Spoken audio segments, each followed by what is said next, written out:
교수님, 지난 영상에서는 까사데 밤비니에서 아이들에게 적절한 환경만 마련을 해주면 아이들의 놀라운 잠재력이 발현된다는 것을 알게 되었는데요. 그러면서 몬테소리 여사가 새로운 교육은 아이들을 발견하고 아이들을 해방시키는 데서 시작한다 하셨는데, 아이들을 발견한다는 의미, 즉 아이들의 본성에 대해서 이야기를 나눠봐야 될 것 같은데, 저는 이 본성의 중에서 반복을 하는 본성에 대해서 이야기를 먼저 나누고 싶어요. 가정에서도 이제 자녀들을 관찰을 해보고 또 다른 기관에서도 아이들을 관찰을 해보면 유독 영아 아이들이 그 반복하는 행동을 매우 좋아하더라고요. 예를 들어서 손을 씻는다 하면 저희 어른들은 이제 손을 한 번, 거품을 내서 손을 한 번만 씻잖아요. 근데 아이들은 한 번 씻고, 그 다음에 닦고, 또 씻고, 또 씻고, 또 반복하고, 이런다던가, 아니면은 계단을 또 엄청 많이 오르락내리락 한다던가, 동일한 행동을 반복을 굉장히 많이 하는데요. 보라 선생님은 혹시 그런 경험이 있으실까요? 이제 걸음마를 시작한 부모님들이 우스갯소리로 저희 아이가 계단지옥에 빠졌다 라고 얘기를 하는데요. 저희 아이도 역시 계단지옥에 빠졌던 그런 시기가 있었어요. 정말 10번이고 20번이고 계속 손을 잡아줘야 되고, 이제 충분히 했어, 가자. 그러면 몸을 막 뒤로 뻗팅기면서 울고불고 하던 시절이 있었는데요. 결국은 자기가 성에 찰 때까지 그 오르락내리락 하는 거를 끝내야만 그 자리를 떠날 수 있더라고요. 그래서 가만히 보니 그 비슷한 시기에 태어났던 아이 친구들이 모두 다 그러고 있어서, 이게 바로 경향성이구나 라고 이제 인식했던 순간이 있었습니다. 사실 반복하는 그런 경향은 아이뿐만 아니라 어른도 이제 나타나는 모습인데요. 교수님, 인간의 본성, 그 인간의 특징이라고 하는 경향성에 대해서 한번 다시 말씀해 주실 수 있으실까요? 네, 이제 몬테소리 여사는 아이들과 관련해서 아이들이 해결할 수 없는 어려운 문제에 직면했을 때 우리들이 외부의 어떤 치료법에만 의존하지 말고 아이들의 본성이 무엇인지, 아이들의 발달 과정에서 무엇이 결핍되어 있는지 그 근원적인 부분을 찾아보라고 했거든요. 그러면서 많은 일탈된 아이들의 모습들을 보면 산만하고 소극적이고 그런 모습들을 보면 아이들의 본성에 따른 어떤 도움을 주지 못했기 때문에 그런 결과가 나타난다라고 했어요. 그리고 몬테소리 여사가 이제 그 인류학을 공부하시면서 그 인간의 본성에 대해서 많이 탐색을 했지요. 인간의 본성이 무엇일까? 또 인간은 어떤 경향을 가지고 있을까? 그러면서 이제 인간의 경향성이라는 개념을 제시했는데, 경향성이란 말 자체가 우리가 조금은 생소하지만 어떤 특정한 특징이나 행동 유행에 따라서 자기도 모르게 이렇게 쏠리는, 자신의 의지와 상관없이 기울어지는 어떤 속성을 말하거든요. 그러한 인간의 경향성을 따라가다 보면 우리는 이제 인간의 완성된 모습에 이를 수가 있겠죠. 그런데 이러한 인간의 경향성을 탐색하는 것은 바로 이제 아이들의 경향성을 이해한다면 우리가 아이들이 갖고 있는 무한한 잠재력을 올바르게 펼쳐질 수 있도록 도와줄 수 있다고 생각합니다. 그럼 인간을 인간답게 만드는 경향성은 어떤 것들이 있을까요? 이제 0세부터 6세 유아기 시절은 우리가 12가지의 경향성이 있다고 얘기를 했죠. 처음에 아이들은 태어나면 이제 탐색을 하고 싶어 해요. 익스플로레이션이라고 해서 무엇이든지 호기심을 갖고 아주 어린아이가 이제 뚫어지게 사방을 보면서 탐색을 하죠. 그리고 또 익숙한 것에 이렇게 기우려고 하는 오리엔테이션, 방향성에 대한 경향성도 있고요. 또 이제 질서를 세우려고 하는 경향성, 그리고 의사소통을 하려는 경향성이 있어요. 이것은 외부 세계에 대한 호기심을 갖고 그것을 탐구하려고 하는 자세에서 나온다고 생각을 해요.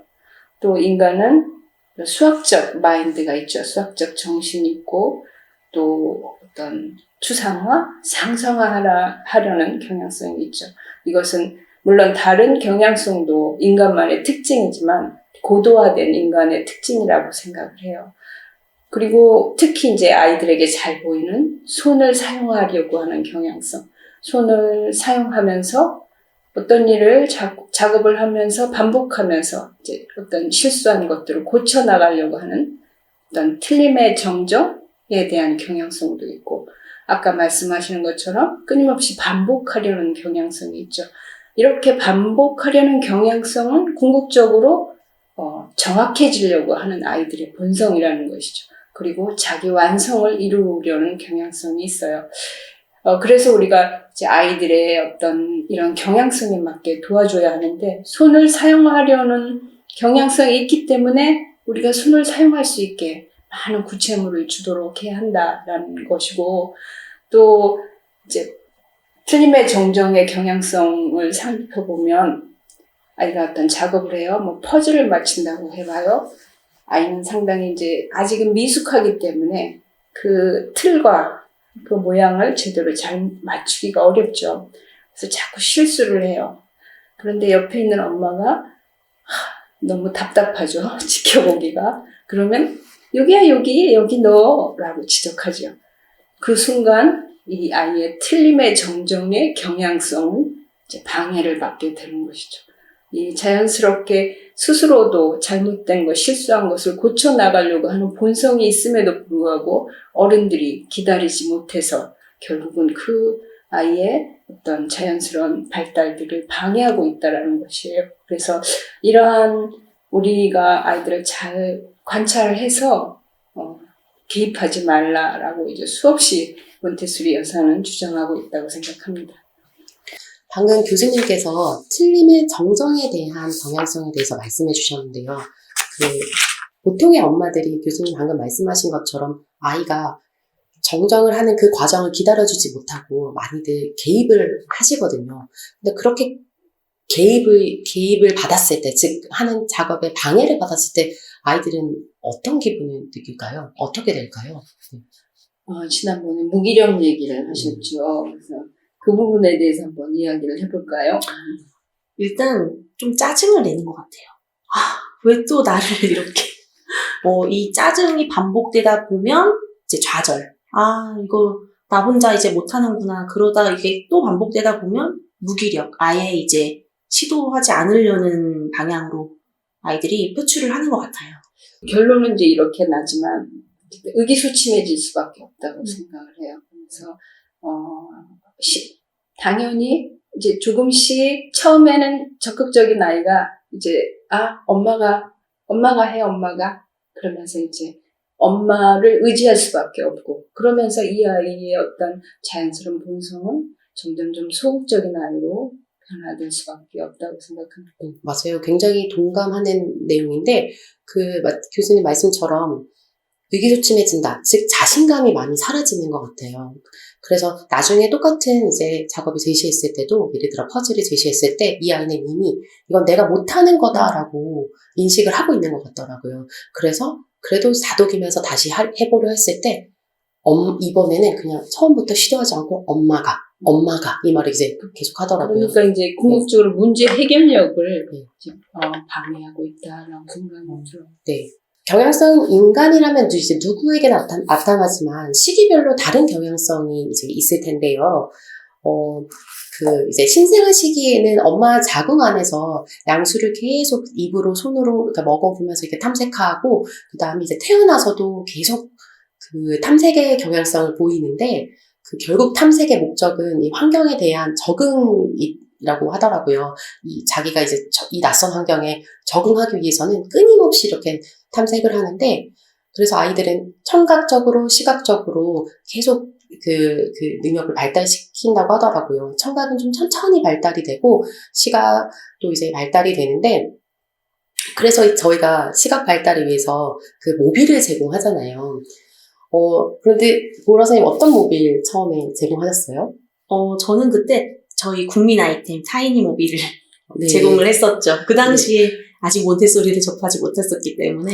네, 맞아요. 그 모빌을 제공하는 목적을 아셔야 될 것 같아요. 아이의 탐색의 경향성을 돕기 위해서, 세상에 적응을 돕기 위해서, 그래서 시각 발달을 돕기 위해서 제공하는 것이 이제 모빌인데, 저희가 이제 사용했던 타이니 모빌은 일단 속도가 굉장히 빨라요.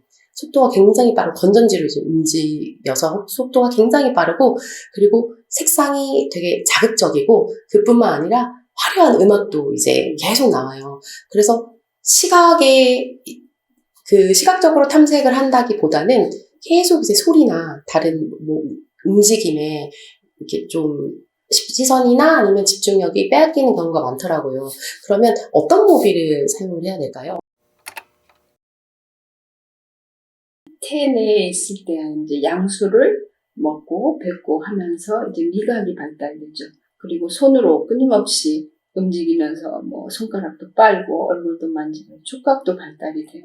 그런데 상대적으로 이제 어떤 시각적인 자극은 그만큼 뭐 엄마 태내 안에 있기 때문에 그렇게 직접적인 자극은 받지 못하기 때문에 아기들이 그때 경험할 수 있는 건 주로 명암 정도, 빛이라든가 어두운, 밝은 그 정도이기 때문에 태어나자마자 우리가 이제 시각적인 자극을 줘야 하는데 특히 아기들은 누워있기 때문에 누워서 천장을 바라보고 주변을 둘러보는 상황이라서 우리가 이제 모빌이 가장 좋은 시각 발달의 도구이다.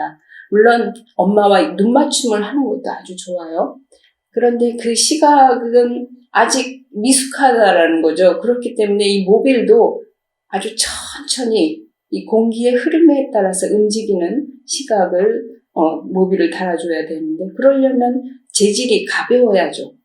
종이를 만들었더라 스티로폴이라든가 이런 가벼운 재질로 만든 그리고 이 모빌이 아이가 처음 경험하는 이런 환경이 세상의 진리를 이해할 수 있는 모양이어야 되는 거죠. 전혀 우리가 이해하지도 못하는 뭐 타이니 모빌, 이상한 형태의 모빌은 아이에게 이 세상에 정확한 정보를 줄 수가 없잖아요.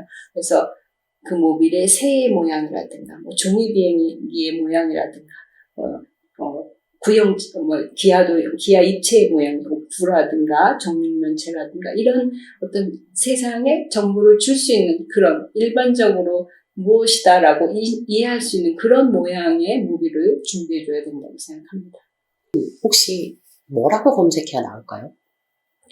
글쎄, 이제 우리는 몬테소리 환경에서는 무나리 모빌도 있고, 고비 모빌, 그런 건 요즘은 그래도 몬테소리 교육이 조금 보편화돼서 알려져서 찾아보면 쉽게 찾아볼 수 있다고 생각합니다. 네, 저희가 이제 과정 중에 그 무나리 모빌과 고비 모빌을 만드는 시간이 있었잖아요. 그래서 만들면서 들었던 생각이 이걸 태교로 했었으면 아이에게 가장 좋은 첫 선물이 되지 않았을까라는 생각이 들더라고요. 좋은 아이디어 같아요. 네.